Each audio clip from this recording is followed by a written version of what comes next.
Continuando as nossas manipulações da variável independente, vamos ver um outro exemplo. Digamos que o sinal agora seja em tempo contínuo e eu tenha um sinal que inicie em 0, termine em 4. Eu tenho aqui uma amplitude 5 nesse intervalo e eu quero agora gerar um novo sinal y de t. Veja essa manipulação que a gente vai fazer agora. A gente vai fazer x de 2 vezes t, certo? Qual é esse sinal então?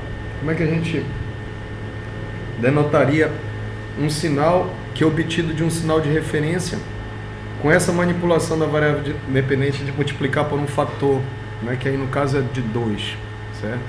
Então, fazendo como a gente estava fazendo, para t igual a 0, quanto é o y de 0?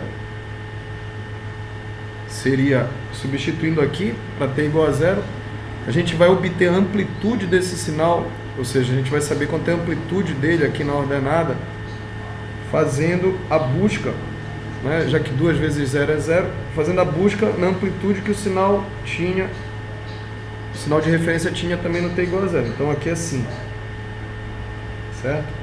Para t igual a 1, então para t igual a 1, a amplitude do y é a amplitude que o sinal x tem em 2. Então quando eu ando aqui em 2, a amplitude também ainda é 5. E nessa faixa toda. De tal maneira que quando eu chego para t igual a 2, eu estou andando de números inteiros, mas é lógico que eu podia estar fazendo para 1,5 e aqui estaria 3, ou seja, para 1,4 e tudo. Mas é porque está bem simétrico, então eu posso ver que para t igual a 2, eu observo que eu vejo a amplitude do x 4, né? Observe que eu vejo é boa. Então, para t igual a 2, eu tenho aqui. E aí, notem, para qualquer valor superior a 2, eu já pego os valores que estão aqui. E aí já seria 0. Então, eu, basicamente, com essa manipulação, eu encurtei o meu sinal em sua duração. Se eu fizer a manipulação x de t dividido por 2, eu vou ter um sinal que agora, ao invés de durar 4, vai durar 8. Mas o que é importante, essas manipulações da variável independente não estão alterando a variável dependente, certo? A ordenada. Eu estou brincando de manipular a abscissa. Isso é importantíssimo. A gente já repetiu mais de uma vez. Distinguir quem manipula a abscissa, quem manipula a ordenada, certo? Então essas manipulações também são bastante usadas. Bem, agora bora pensar porque é importante vocês notarem que a maioria das manipulações da variável independente vale tanto para o tempo contínuo quanto para o tempo discreto. Mas nesse caso do n dividido por 2, quando comparado com t dividido por 2, o 2t e o 2n tem um pouco de diferença. Porque enquanto que esse, por exemplo, x de n dividido por 2, se vocês fizerem com calma, vocês vão notar que cria um novo sinal onde as amostras do anterior são mantidas, mas entre elas vai aparecer zeros. Então esse efeito aqui do n dividido por 2, que aqui no t dividido por 2 simplesmente aumentou a duração, esticou. Mas aqui no caso do tempo discreto não tem como esticar as amostras. Se houver 15 amostras, a maneira que esse n dividido por 2 opera é entre essas 15 amostras não nulas inserir zeros.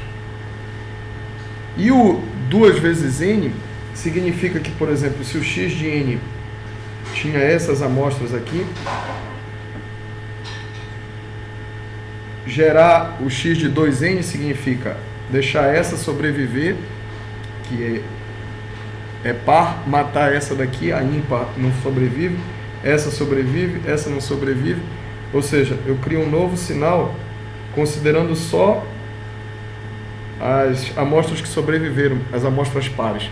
Então esse encurtamento que houve, né, quando eu comparo o tempo contínuo, no caso do tempo discreto é um pouquinho distinto. Bem, então faço como treino esses dois, e tem um outro que é interessante, aí há várias, né, mas para vocês não ficarem viciados em Façam coisas como essa, por exemplo. Como é que seria o y de n para essa situação do n ao quadrado mais 4, certo? Qualquer coisa que vocês queiram colocar aqui, então, que não redunde, isso que é importante, que não redunde no n ímpar, desculpa, no n real, né? Então, por exemplo, se eu quiser assim, calcular aqui para o n igual a 5, eu venho bem aqui, isso não redunda no número real, aí você vai assumir então que esse valor vai ser zero. Já que ele não vai ser definido, você vai colocar como sendo zero.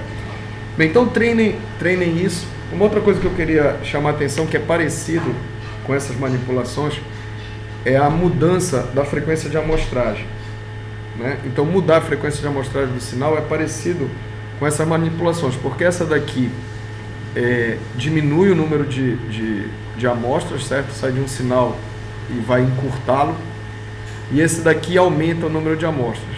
Então elas são bastante usadas para quando a gente quer mudar a frequência de amostragem. Mas tem um truque também que é, digamos que você digitalizou esse sinal com uma taxa, né, de amostragem, de tal maneira que daqui para cá seja 1 sobre 8.000 segundos. Como é que eu posso raciocinar? Se a taxa de amostragem é 8.000 Hz, e eu me perguntar por regra de 3, qual é o intervalo então que há entre cada amostra, que é o período de amostragem, então você vai notar que isso é 1 dividido por 8.000. Se fizer a conta, isso é 125 microsegundos. Então, se eu tenho no MATLAB esse intervalo, mas eu minto para o MATLAB e digo que não, que ao invés de 8.000, eu peço para ele assumir que seja, por exemplo, 4.000 Hz. Então ele vai duplicar, ao invés de 125, ele vai interpretar que é 250, desculpa, coloquei milho. Ele vai interpretar como sendo 250, desculpa, eu estou variando, é micro, 125 microsegundos mesmo.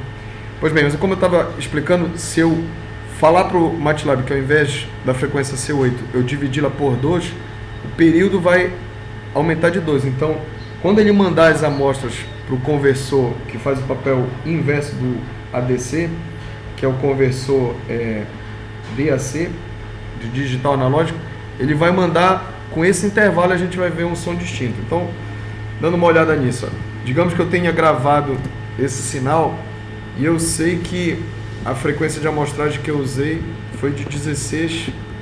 1, 2, 3, alô, testando. Foi de 16.000 amostras. Notem que se eu agora diminuir, mentir para o MATLAB, ele vai estar fazendo basicamente esse raciocínio de que o intervalo agora duplicou.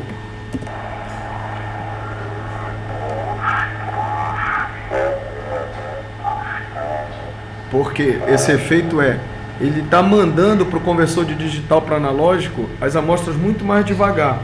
E se eu fizer o contrário... 1, 2, 3, alô, testando, alô. Então notem, aí eu continuo com o vetor X do mesmo tamanho original, é distinto dessa manipulação aqui que a gente está fazendo, mas os efeitos são parecidos, né? Porque aqui eu estou só enganando um hardware para ele mandar mais lento ou mais rápido. Mas basicamente essas operações de mudar a taxa que a gente visualizou no MATLAB, enganando ele em relação à frequência de amostragem, são operações de mudança de taxa que usam bastante essa que seria chamado de decimar, porque eu estou matando aqui algumas amostras, e essa daqui que é uma preparação de inserção de zero, que muitas vezes é um dos passos para interpolar, para aumentar a taxa de amostragem. Agora eu queria apresentar para vocês duas funções muito importantes, ou dois sinais muito importantes, que vão aparecer tanto que a gente vai dar uma letra especial. A gente não vai chamá-los de X, que é o impulso e o degrau. O impulso a gente vai representar pela letra minúsculo grega e o degrau pelo U. Então, Para sinais discretos no tempo, o impulso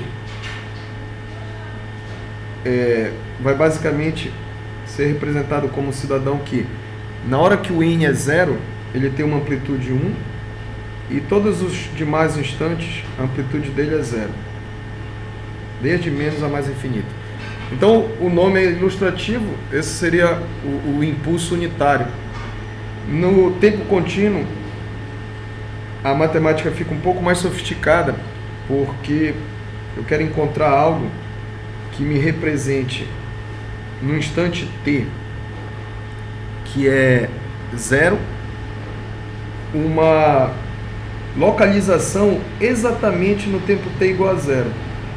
Ora, para isso, eu vou representar uma função generalizada, ou seja, não é nenhuma função do ponto de vista estrito que a gente estuda como tendo um valor de ordenada para cada instante de tempo. A gente vai depois ver como é que pode definir esse cidadão, mas a área dele é 1 e ele acontece no instante t igual a 0. Em todos os demais valores de t, essa amplitude do impulso unitário é 0, certo? Mas nota, essa é a notação então de um impulso. O degrau, ele já no tempo discreto, ele começa desde o menos infinito com valores 0, e aí na hora que o instante n igual a 0 chega, ele passa a ter uma amplitude de 1. Então esse é o degrau unitário. Ele desde o menos infinito, ele vem com valores de 0, aí na hora do instante n igual a 0, ele passa a ter amplitudes de 1, e isso se prorroga até o infinito. E o nome é ilustrativo, ele é um degrau porque ele é usado para indicar que, por exemplo, se ligou uma máquina. Então, e essa transição brusca, vocês poderiam pensar, por que então que não é um valor bem alto, 1000, 10.000? Mas aí a gente vai ver que para sinais lineares, basta a gente ter como é que o sistema responde a um degrau, e se não for 1, for 1000, então a gente vai fazer 1000 vezes como o sistema respondia para 1. No tempo contínuo é parecido. Quando eu chego no instante t0, eu tenho o de t, certo? Ou seja, eu vinha com 0, aqui ficou meio mal desenhado, mas vocês entendem que de menos infinito até 0, ele tinha amplitude de 0. Desculpa, a partir de t igual a 0, eu estou desenhando 1. Então, uma pergunta que vocês poderiam fazer aí nessa transição aqui, que tem uma descontinuidade. Então, para facilitar a matemática, a gente assume que x de 0 é meio, certo?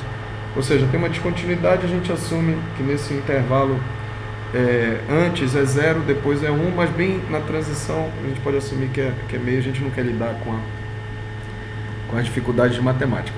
Mas falando nisso, embora entender como é que a gente vai definir esse impulso, e uma forma de percebê-lo é assim: se eu tiver aqui um retângulo delta, vê se vocês concordam que a área é base vezes altura, a área vai ser 1, certo? Se eu chamar esse cidadão aqui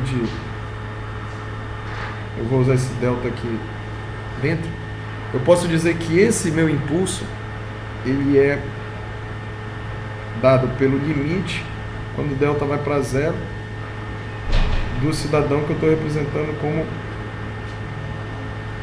Porque, nota, na hora que eu faço o limite do delta indo para 0, essa base fica convergir para 0, enquanto que 1 dividido por 0 disso para infinito. Então, se eu perguntar quanto é a amplitude, aqui eu deveria interpretar como sendo infinito, e a área é que é 1.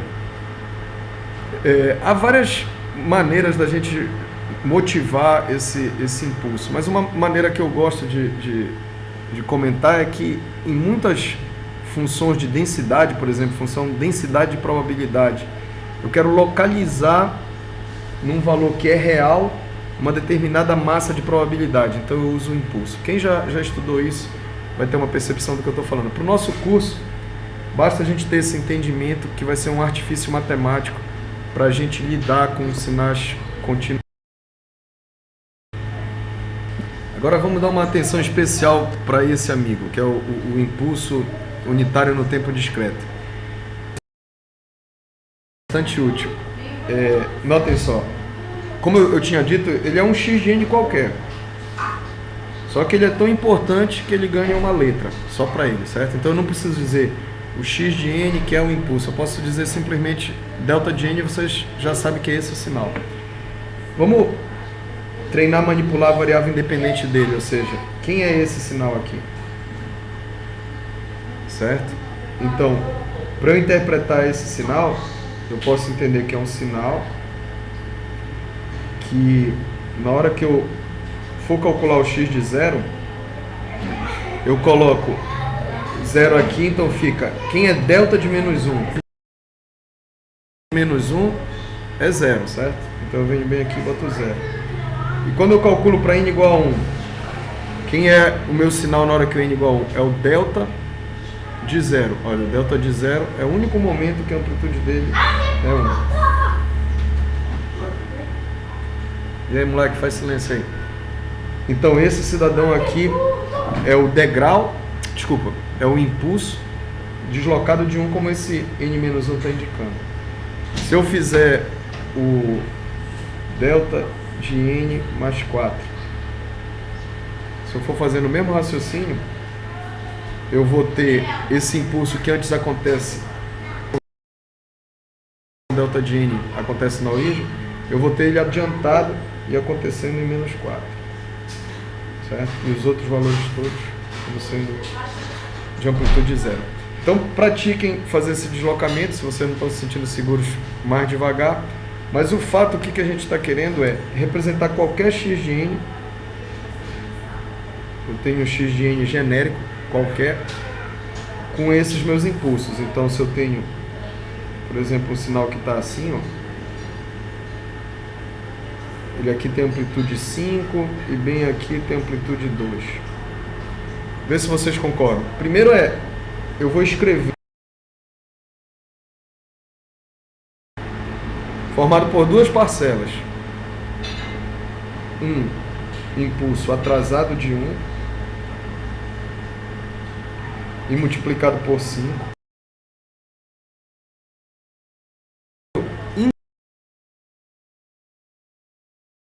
Independente para